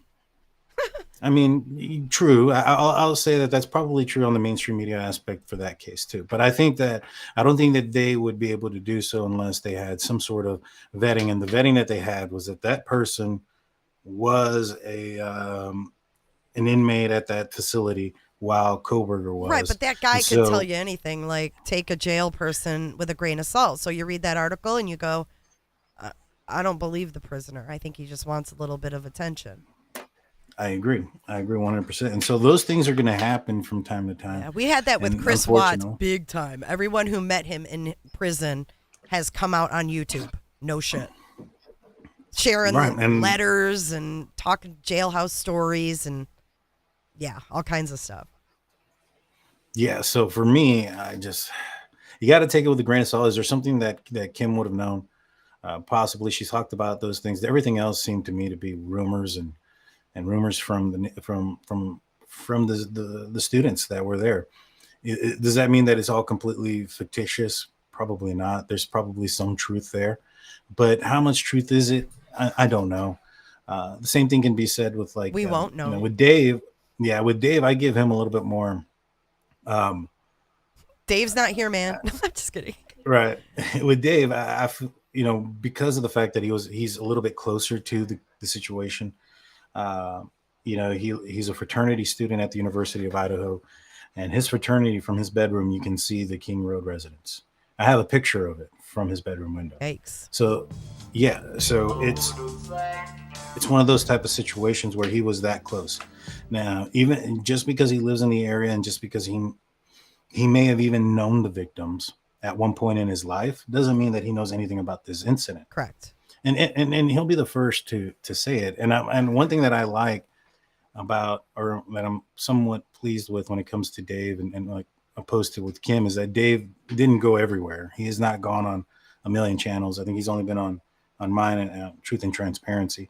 I know that Olivia from Chronicles of Olivia has interviewed him, Mm-hmm. and she also interviewed WSU mom Kim out there in Pullman last week or the week before. Mm-hmm. I know she that met her in because person. She met her in person. I see And JLR so, was in a selfie with Steve Gonsalves. He posted oh, today. I haven't seen that, but I know he's in the area Mm-hmm. right now. Mm-hmm. And basically, she spoke to them last week because Olivia told me that, because she was trying to get in touch with Dave. Now Kim wants to talk with Dave. No. Oh, Olivia. Wanted Okay, to I'm like, what Dave. is Kim want to talk to Dave for? No. Olivia was trying to Gotcha. get in touch with Dave. Gotcha. And I set them up, and she had told me that she was talking with Kim that week too. And then she told me afterwards, she's like, "Hey, I did my interview with Kim. You know, she's a sweet lady, blah, blah, blah. She's just like, trying to figure out if there's any like real connection there." Mm-hmm. Now, she hasn't come out with her interview. I told her, I said, this is the truth. I mean, I'm being 100% honest. I don't want anything to do with that, because I don't want to be part of that narrative. So don't throw me in your kids knew that early, because I don't know that. Now, if it comes out to be true that Dylan and they may have known Bethany, something was wrong. Right. If it comes out that Dylan or Bethany texted somebody else outside of each other during the commission of the crime, and they texted a friend like, "Hey, we just heard some crazy shit go down on the second floor," and that person texted a friend and said, "Hey, something crazy happened at the King Road residence last night," and then those friends start texting each other, and something comes out of that, then we'll revisit that. But we don't know that for sure. But she's not going to know anything that's going to be pertinent to the investigation anyway. At this That's point. true. So right, even if they were to put some sort of dots together, they don't know it's all the speculation. Details. Right, 100%. And so, like I said, people can put two and two together, just like that knife sheath. Somebody can go out there and think like, what was it, Papa Rogers? Hey, they know it's a K-bar knife. Why would they think it's a K-bar knife? Maybe he left something behind that. I will say, though, I do think that Brian Koberger was fucking around on social media. I think he couldn't help himself, but that's just my opinion. I really don't think he could help himself. I think that he's a loner. He had no one to talk to about this. That he could have been, and in my theory, and I don't know, I might be totally off base here, but I have a feeling that he was watching that house, and I don't know what inside looking and outside looking mean, but that seems pretty sinister to me. And you'd have to be pretty creative, I think, to come up with that, because I think that he was outside looking, and then I think he was inside looking, and I think that there's some kind of like clue there. But I don't know. I could be wrong. You're right. There's a lot of people on Reddit. There's a lot of people that can say things that they think, and then it ends up being true, and it could be either way. But I just have this feeling that, and then there was the Josco 73 or whatever that one was, and that was weird. And that I actually found some stuff, and I actually got a hold of Steve on Facebook and sent it to him. It was weird. For me, I think there's more of a chance that those people, those profiles, were cops than they were Koberger.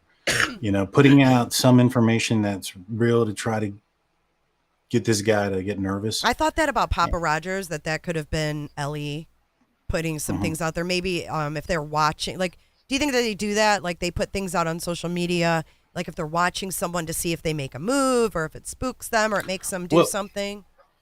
Yes and no. So it might have been something as simple as try to get some engagement from a supposed suspect. So, for instance, at that point, they didn't know who the suspect was, right? At this point, they didn't know that this was a criminology student that perhaps wouldn't be online trying to, insert himself into the crime. So what they do is they'll put out some information out there. And if they think that this is just some average Joe, then he might be engaged in something if it's slightly true, slightly off. And so I think that that's a good possibility. And I think that there's more of a likelihood that those profiles may have been federal agents versus, Koberger himself. Yeah, I mean, I guess I don't know. I don't know how they do things now that social media is so prevalent. Do you think the way they're investigating and following these people is different too? Following their digital footprint versus a physical footprint. A lot more of that going on. Do you think that we'll see like law enforcement maybe utilizing social media in the future more so, and we might see more like fake things put out just because? Oh yeah, man, they do that all the time. Really? Um, yeah, I've done it before. So on Uh, social media they do that?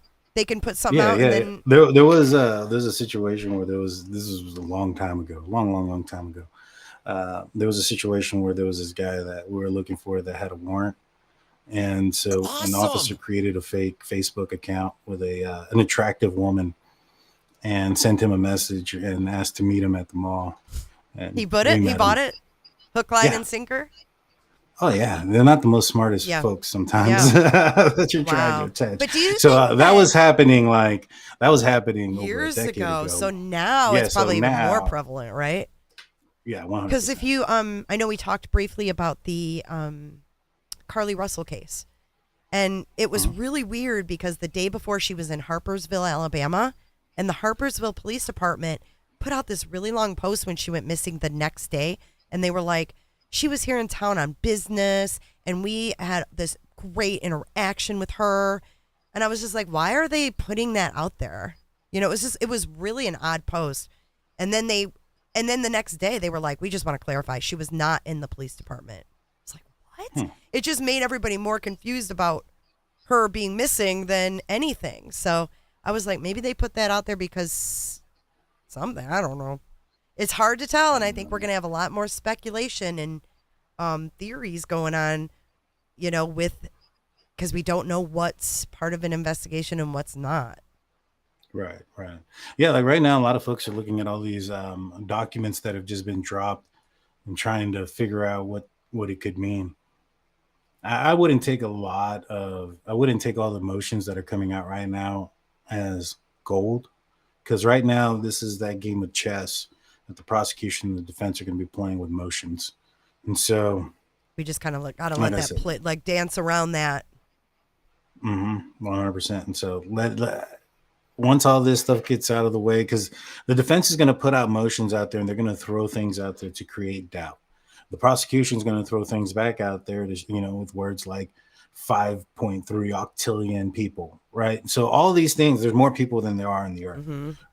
All of those things from both sides are, in my opinion, exaggerated, which leads me to question, and before I go, is the total lack of DNA in his car, not the fact that there was no DNA in his car. I think is a huge thing. I think they may have found something, and they just may not be a lot, and they're just not getting the results or the explanation, And we know and now that's they why they don't use need a that lot term. because they have No, this they don't. new technology, right? Well, I mean, I don't think. Yeah, I mean, I don't. The technology of the DNA stuff that they need, based on our forensic expert that we spoke to, it really doesn't need any that much. Now, the technology that is in question in this case has to do with the genetic tree and how they pointed at Koberger, not necessarily um, the DNA that the match, so to speak, if that makes sense. Mm-hmm. Because right now, the process basically, and I agree with them, the defense is saying that the FBI did the entire case for the Moscow Police Department, pointed at Brian Koberger, and then and then Moscow focused in on Brian Koberger and arrested him without putting in the information that the FBI did. But it doesn't matter; they're not using it to convict him, or they're not using that information against him. Right. And so, Which means they have a lot of other stuff. well, not so much that it means that they have more stuff. I'm sure they do, but like, what would be the most optimum goal for a defense team when it comes to a certain piece of evidence? It would be to throw it out, to have it not used against their client. So I don't understand why they want this genetic Uh-oh. He froze. right now. Oh, we lost you for 2 seconds. What'd you say, this genetic what? So when it comes to the genetic tree, what I don't understand is like the most optimum thing that you can do with it as a defense team is to have it thrown out. So I don't understand the strategy of having information that's not being used to be inserted so that they can then have it thrown out. It's leaving you back at square one. Yeah. Do you think they use the DNA with the grand jury? Probably not. They don't need to. Isn't that crazy? Like it doesn't make any sense. It makes no difference. Like, I understand why the defense wants it, and I wouldn't say give it to them. It just doesn't make a difference. So what happened was the Idaho State Lab created a DNA profile for Brian from the DNA on the sheath. Mm-hmm. They then sent a sample of the DNA to the lab in Texas to start to create a genetic tree. And then the FBI said, halt the shit. Yeah, during that process, the FBI took over that genetic tree investigation. They came back with the name. You put it so nicely. Yeah, they took over. Then they came back and said, hey, your guy is Brian Kohberger. Now, Moscow Police Department can't just take their word for it. They need proof. They need to build their case. So they get the name and then they start. Yeah, start building a case. They get his cell phone pings. They end up finding out where he's at. He's in the Poconos. They go take trash from his house, and then they match that to the DNA to his dad, right? And so once they have him under arrest based on all of the other components, they get a warrant to check his swab, to swab his cheek, to match his personal DNA to the DNA on the sheath. Mm-hmm. Now, what the defense is claiming is like, whoa.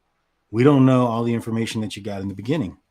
But my best explanation as far as why it doesn't matter and that the case still had to be brought up the right way, my analogy I use is like, for instance, let's take a different type of case. Let's just say Big Blue is a drug dealer, and I am buying drugs from Big Blue.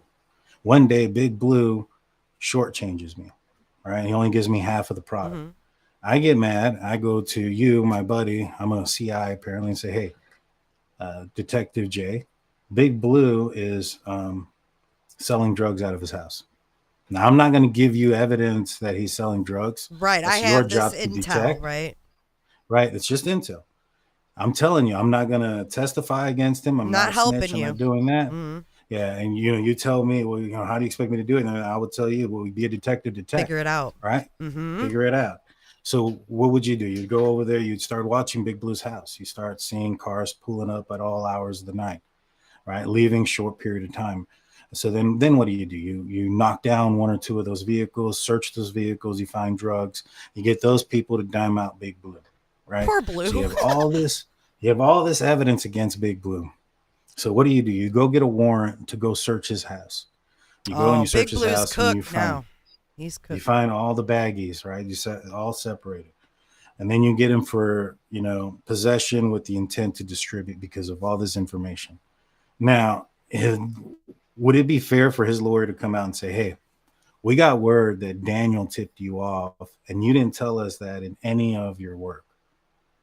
No. That Daniel tipped you off. No, it's not fair. Does it matter? Mm-mm. It has nothing to do with it. No, because Big Blue still was selling drugs. So the end result's the same, right?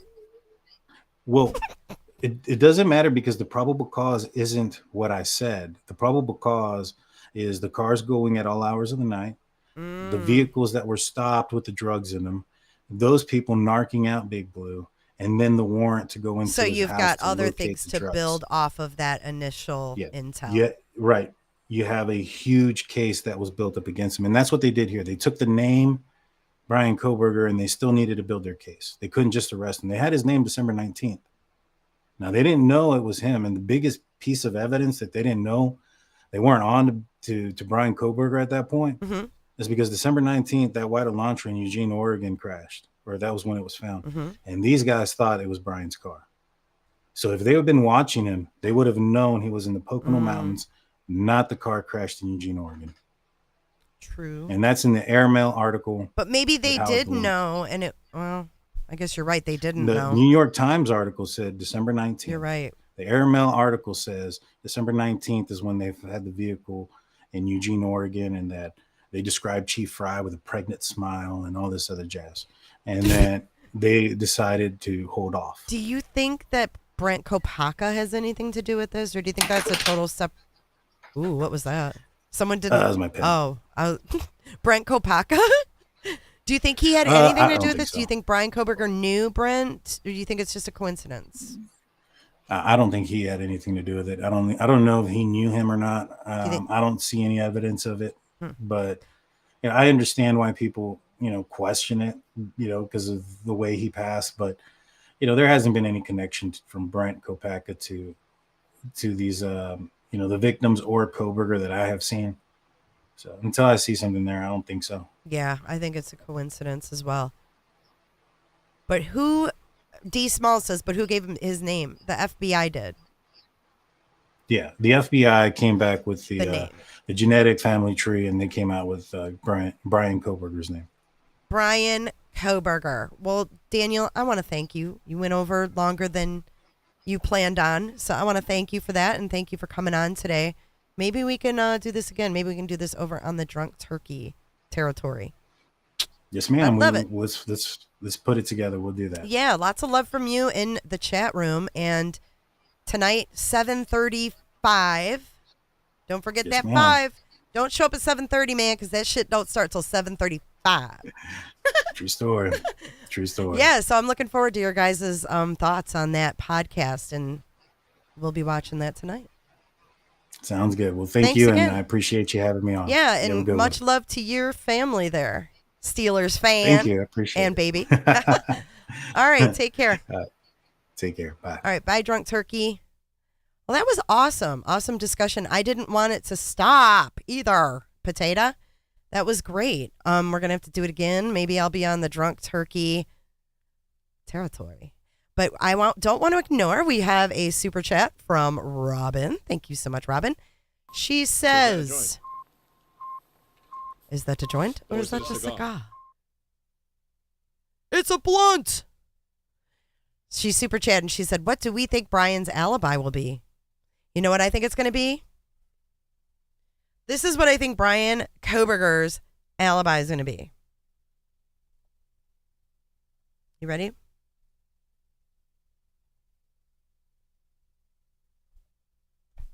La, la, la, la. That's about it. I don't think he has an alibi. And I think that was a tactic. I think he's got a lot of tactics. Paper Chaser, thanks for sticking around. And Diana, Harlot, Carrie, H, what's up? I missed all the members. You guys, thanks for being here. Punani. And who else? I can't go back too far, but Lisa and Aries, that's as far as I can go back. Thank you, you guys. And then Shell super chatted. $4.99 coming in, so huh? Is that a joint? With a blunt. Or is it a cigar? Let me tell you. So the podcast we're talking about, the ABC podcast, is called King Road Killings. It's on Apple, Spotify, and all of that. And then the Hulu thing. There's also a Hulu thing about, Robin, can you put what the name of it is? I'm having a brain fart. It's about Long Island serial killer. There's something on Hulu about that. There's the ABC King Road Killings, and then there's also Hulu Jon Benet Ramsey. Kelly Barrison, I love you too. And I know you love me because I can say your name, Barrison. This was a great live, and much thanks to Daniel. Check out his channel. Check out his live tonight. They do a lot of live at night. So I appreciate him that he came on during the day. Scott H, high five to you, baby. Roberta. Good to see you, Scott H. I've been wondering about you. Like, where you been, dude? Over on your channel. I know us creators don't get to watch everything. So, Carly was yesterday. We talked about Carly yesterday. And I want to say hello to Jeff H. Hello, Jeff H.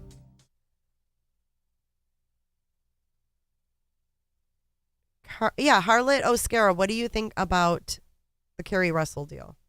We're going to have a press conference probably in a couple days, a day or two. So what do you guys think about that?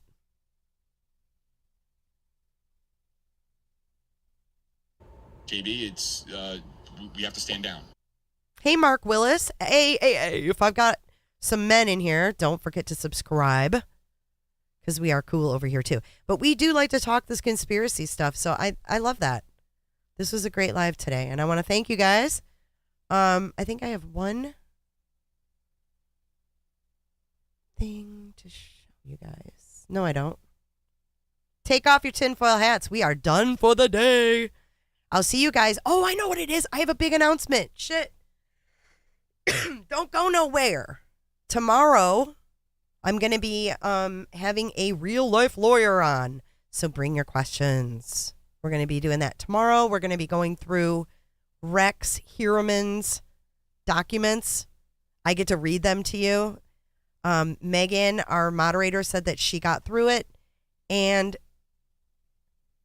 she vomited in her mouth. So I will read that for you so you don't have to vomit in your mouth. I'm here for you. I'm always here for you. You guys have a great rest of your night. Again, thank you to Daniel and his wife for letting him take a time out with J is for Justice. Make sure you hit that like button. I'll see you tomorrow. Be sure to check out my other videos and playlists for more true crime content. And if that's not enough, you can join our Patreon. Don't have a tinfoil hat? It's okay. We'll make you one. It's that easy. See you guys in the next video. See you later. Bye.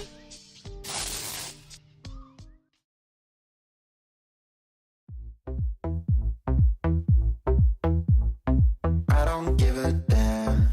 I don't really care about you and your problems. I don't give a damn. You talk way too much. I have heard enough about you and your problems. I don't give a damn. I don't give a damn. Damn, damn. I don't give a damn. Damn, damn. I don't give a damn. Damn, damn. I don't give a damn. Damn, damn. You wanna be with me. You wanna feel something real, but I'm feeling differently. You're making plans to get to France, but don't wanna face the fact that I ain't got time, I ain't got time, I ain't got time. Okay! Staying up late, sleeping all day, dreaming about Cadillacs. Buying new shoes, hanging by the pool, or is it a cigar? Coke and Jack. Calling my phone when you feel alone, but I'll never call you back. The lawyers. I ain't got time, I ain't got time. Bye, Jennifer. Thanks so much, Jennifer. You guys want one Jennifer or two Jennifers?